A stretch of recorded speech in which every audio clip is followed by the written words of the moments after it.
OpenAI says it's adding new mental health guardrails to ChatGPT following a lawsuit that alleges the platform became a, quote, suicide coach to a teenage boy who took his own life. The changes come as mental health experts sound the alarm over the use of AI chatbots. They are warning that AI systems can give dangerous responses and lead to emotional distress, especially for young people. Parenting expert and GMA e-commerce reporter Bethany Braun-Silva here now to talk about teens and AI companionship. This is fascinating to me. It's scary.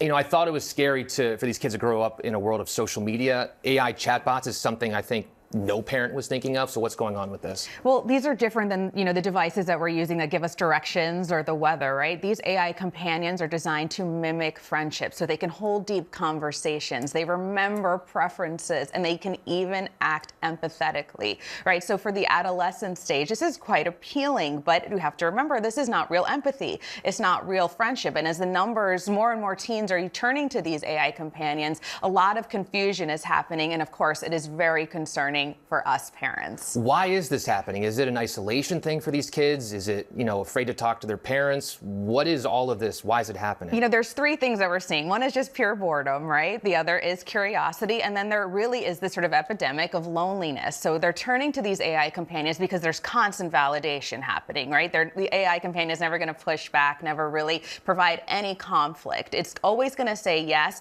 and it's always on. So 2 a.m., 3 a.m., you always have a friend at the ready. But again, this always on, always positive attitude is not what teens need at that moment. They need boundaries. They need pushback. In the real world, face-to-face connections, there's conflict and nuance, and that is not being portrayed on these AI companions. So is this an access thing where these kids can access this technology? Is this up to the parents, the AI companies? Who's responsible at the end of the day? Well, I think really a lot of it does fall on parents, right? We have to get really curious. It is our job to be having these conversations all the time, not just in moments of crisis. Checking in with your kids. Are you using an AI companion? How do you feel when you're using it? What is it fulfilling in you? I think we have to get incredibly curious, get involved, and remind our kids that we are here to talk, and that this is not, because of the constant validation, this really isn't the kind of development that our teens need at this stage. They need the boundaries, they need the pushback. So it really is up to the parents to get curious and, not in a blame way. We don't want to start out the conversation angry, right? Because there's so many things at play here that we have to kind of catch up on. Definitely start with a curiosity mindset first. It's so interesting to see the development, because I remember growing up, it's what are you watching? Then it was who are you talking to? Now it's are you talking to a human?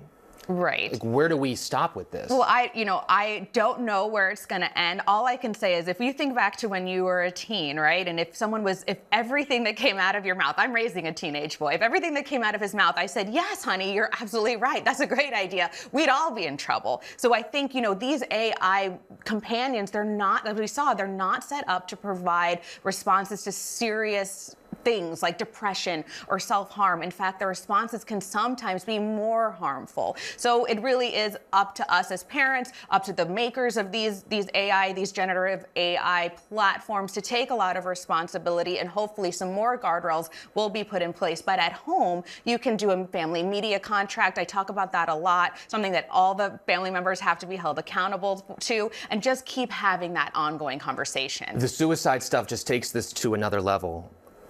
What can parents do to do this? To deal with this issue? Are there any alerts that can be sent if, their kids are talking about this stuff to AI? What do you want to see? Well, I would love to see alerts, right? I think we're seeing with a lot of the social media platforms now, there's teen accounts, right, that have a huge amount of guardrails in place. I think that it's time for AI to kind of step up to that plate and provide those guardrails as well, because we're seeing really, really serious, in the aftermath of these AI companions. So but I have to encourage parents to take that proactive approach first. Get really curious about what your kids are into, social media, AI, all of it. Have those conversations. And just talk. Don't keep typing and absolutely. Doing all that. Bethany, thank you so much for joining us. Thank you. And as always, this is very important too. If you or a loved one are struggling with suicidal thoughts, you can call or text the suicide hotline. It's 988.